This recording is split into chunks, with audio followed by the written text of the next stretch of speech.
मेरा नाम किरण मुंडा हुआ। मैं जिला रामगढ़ से बिलोंग करती हूँ।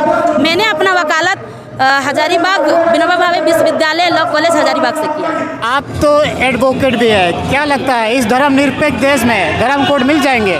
राजधानी रांची मोरहाबादी मैदान में आप जो पीछे हुजूम देख रहे हैं, ये सरना धर्म अवलंबियों की जो जनसैलाब आप देख रहे हैं, ये जो मंच में क्या कुछ बातें सामने निकल के आती हैं, इन सारे मुद्दे के साथ हम आपको रूबरू कराएंगे। दीदी जोहार।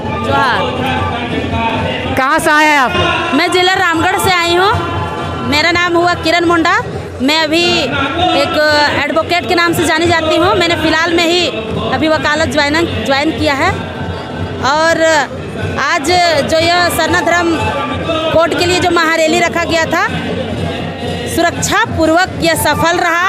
और मैं समस्त आदिवासी, झारखंडवासी, भारतवासी एवं समस्त आदिवासी समाज को तहे दिल से धन्यवाद देना चाहती हूँ कि जो आज का यह महारैली रहा बहुत सुंदर सफल रहा और आदिवासी समाज ने एकता का परिचय दिया है। इसीलिए आदिवासी एकता जिंदाबाद। आप तो एडवोकेट भी है, क्या लगता है इस धर्मनिरपेक्ष देश में धर्म कोड मिल जाएंगे? सभी ने संघर्ष किया है और हमें सभी आदिवासी समाज के लीडरशिप, अगुवाकर्ता, धर्मगुरु, नेता, विधायक, मंत्री, जितने भी हमारे आदिवासी समाज से बिलोंग करते हैं, सभी को एक मंच में आने की ज़रूरत है और एक बुलंद में ही यह सक्सेस हो सकता है। अन्यथा बहुत सारे ऐसे मंच बने हैं आज तक, लेकिन कुछ मुद्दों में सक्सेस मिला है। तो जब सभी लोग आ ही रहे हैं, आएंगे ही और आदिवासी समाज एक होंगे ही, हमें पूर्ण विश्वास है। विश्वास ही नहीं, हम पूरा भरोसा करते हैं आदिवासी समाज एकता का परिचय देगा ही देगा और दे रहा है, क्योंकि हमारे अंदर में भगवान बिरसा मुंडा का खून दौड़ रहा है। सिद्धू कान्हू, तिलका मांझी और ऐसे बहुत क्रांतिकारी वीर पूर्वज, महान पूर्वज हमारे हैं, उन्हीं का हम लोग वंशज है और ये होना ही है और होगा। शंकराचार्य ने एक बयान दिया है कि आदिवासी तो हिंदू ही है पहले से, क्या बोलिए? नहीं, कथित नहीं हो सकता, ये गलत बयान है। आदिवासी समाज यदि हिंदू नहीं है तो ईसाई भी नहीं है और वो मुसलमान भी नहीं है, ना सिख, जैन, बौद्ध है। आदिवासी समाज हमेशा से आदिवासी रहा है और रहेगा ही। इसे भले ही युगों अनुसार कभी अनुसूचित जनजाति जैसे या फिर उसे वनवासी या तरह तरह के नाम भले ही युग के अनुसार दिया गया हो, लेकिन आदिवासी हमेशा आदिवासी ही है, आदिवासी ही रहेंगे। देर ही सही, अंधेर नहीं है। आदिवासी समाज आज अपने संवैधानिक अधिकारों को जान रहे हैं, जानेंगे। आज हम एक हैं तो कल लाखों की संख्या में अपने हक अधिकार को संवैधानिक तौर से लेंगे और मिलेगा भी। आपने बोला एडवोकेट है, जितने भी आदिवासी समाज अंतर्जाति में विवाह करते हैं उनको आप किस तरह से देखते हैं? मैं बहुत दुर्भाग्य हमारे आदिवासी समाज में, जो हमारे समाज को इस दुर्व्यवहार की नज़र से देखा जा रहा है। किंतु सिर्फ हमारे ही समाज में नहीं है, ऐसे हिंदू समाज में भी है, मुस्लिम समाज में भी, जैन, बौद्ध। लेकिन ये हमारे आदिवासी समाज का दुर्भाग्य है कहीं ना कहीं कि हमारे जब कुछ बात आते हैं तो आदिवासी समाज को ओपनली दिखा देते हैं और दूसरे समाज को ढक के रखते हैं। कहीं ना कहीं कमियां हमारे समाज में भी है, किंतु हमारे समाज में जितने भी हमारे महान पूर्वज थे, अच्छा शिक्षा व्यवस्था, उसका जितने भी कार्य व्यवस्था थे, चाहे धार्मिक, राजनीतिक, सामाजिक, हर एक चीज़ आदिवासी समाज में पहले से रहा है। भले ही कुछ कमियां आज है, उसे हम लोग युवा पीढ़ी सुधारने की कोशिश करेंगे। बड़े जो हमारे धर्म अगुवाओं, धर्म गुरुओं या फिर अच्छे अगुआ सबसे जो भी महान पुजारी से जो भी हमें ज्ञान प्राप्त होंगी, उसे हम लोग आदिवासी समाज के लिए धरातल पर अवश्य उतारेंगे। बाकी जितने भी जो आ नहीं पाए हैं उन लोगों के लिए क्या संदेश रहेगा?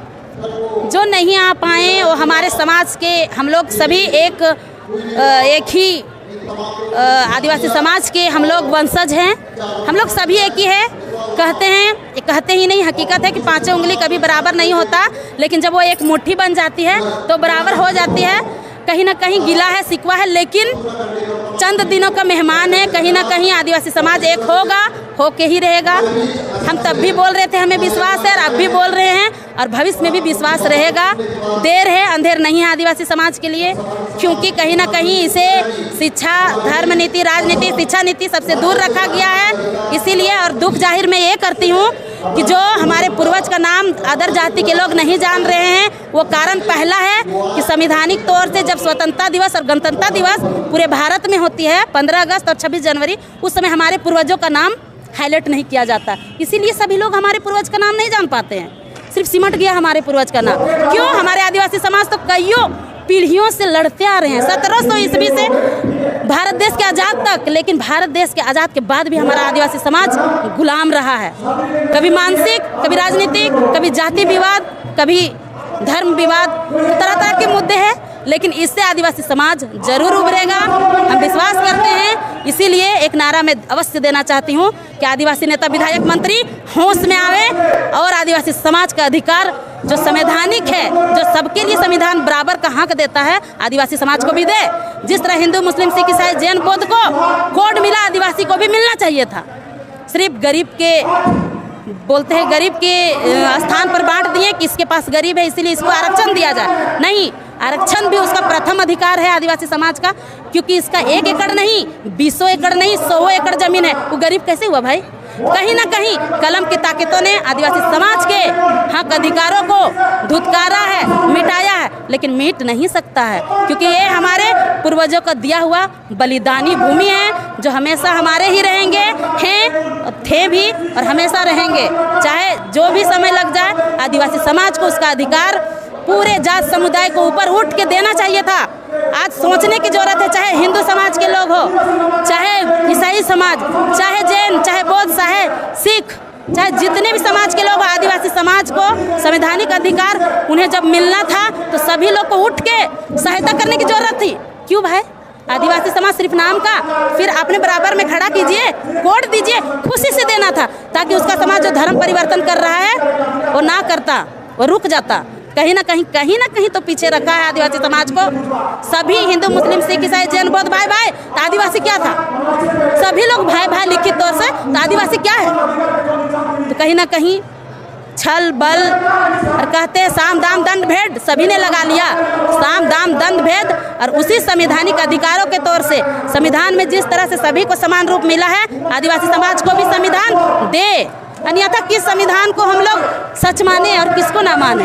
यही संदेश है मेरा कि सभी जात समाज आदिवासी समाज को ऊपर उठाएं, अन्यथा जिस आदिवासी समाज ने पूरे विश्व को बचा के रखा है वो एक दिन उखाड़ भी सकते हैं। क्या नाम हुआ दीदी? मेरा नाम किरण मुंडा हुआ, मैं जिला रामगढ़ से बिलोंग करती हूँ। मैंने अपना वकालत हजारीबाग विनोबा भावे विश्वविद्यालय लॉ कॉलेज हजारीबाग से किया।